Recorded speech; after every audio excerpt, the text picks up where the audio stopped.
powerful storm exits U.S., leaving 39 dead and widespread devastation. Welcome to American News Network. Subscribe our YouTube channel and turn on the bell to stay updated on our latest videos. A massive storm system that swept across the United States in recent days is now moving offshore into the Atlantic.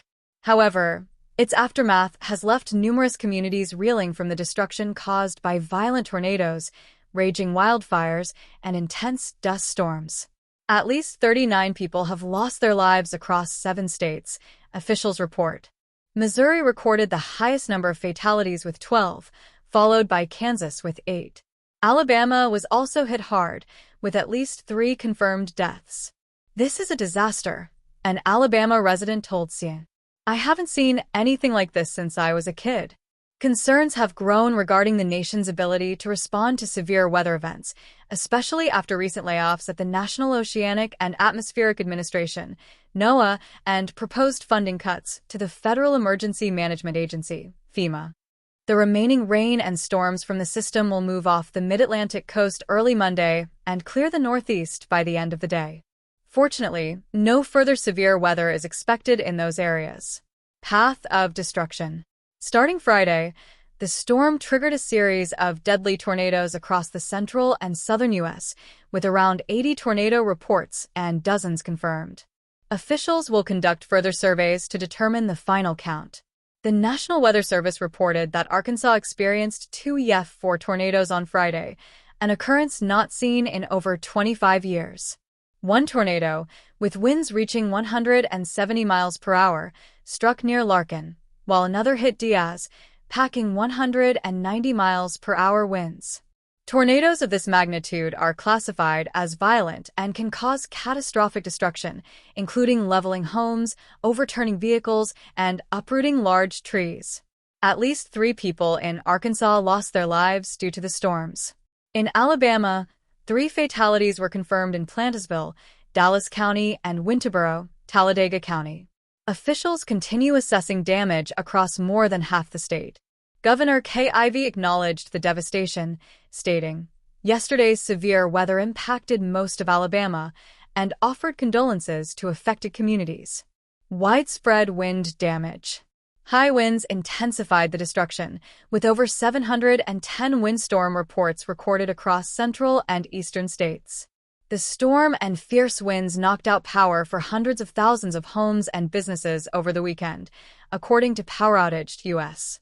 In Texas, wind gusts exceeding 80 miles per hour led to deadly dust storms, causing car accidents that killed 3 people.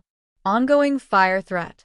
Even as the South and East begin cleanup efforts, the Southern Plains face continued fire risks. Wildfires erupted in multiple areas on Friday, and fire danger remains high at the start of this week. The Storm Prediction Center has issued a critical fire weather alert for parts of western Texas, Oklahoma, southwestern Kansas, eastern New Mexico, and southeastern Colorado on Monday. A lower-level fire risk extends from southeastern Arizona to central Texas and as far north as South Dakota. On Tuesday, extremely dangerous fire conditions are expected across eastern New Mexico, the Texas Panhandle, and possibly into western and central Oklahoma. Authorities warn that due to prolonged dry conditions and strong winds, the region is highly vulnerable to fire outbreaks. Red flag warnings have been issued for over 20 million people from New Mexico to Missouri, where gusts of up to 60 miles per hour and dry air could further fuel wildfires. In Oklahoma, 4 people lost their lives in separate wildfires over the past few days, according to the state's Emergency Management Department. One victim, Alan Ferguson, a youth wrestling coach, succumbed to severe burns. His son remains in critical condition, according to a family GoFundMe page. Community resilience amid destruction. Recovery efforts are underway in Alabama's Talladega County, where volunteers from Revived Church have been assisting with cleanup. James Stewart, a local resident, was struck by the scale of the devastation. "I haven't seen anything like this since I was a kid," he said while clearing debris near Winterboro Community Church. Across the street, a school gymnasium was reduced to rubble, its roof and walls torn away. A school bus had been overturned and thrown against the building by the storm. Despite the widespread damage, Community members have come together to help with recovery. Brandon Chittum, a volunteer, estimated that around 24 people were pitching in. "It's a wreck, but we're making progress fast," he said. "It's a blessing to have people come together, even strangers, to help clean up." Pastor Charles Kelly of Winterboro Community Church expressed gratitude that the damage wasn't worse. "It's really amazing how one side of the road is completely devastated, but behind us, it's minimal," he said. "It's only by God's grace." Even amid the destruction, Kelly remained hopeful. "People will come together in times like these," he said. Buildings and belongings were lost, but the most important thing, the spirit of the community, remains strong. Among those helping was 16-year-old Trenton Garrett, a high school junior and volunteer firefighter. Directing traffic around damaged buildings, Garrett said he wanted to support his community.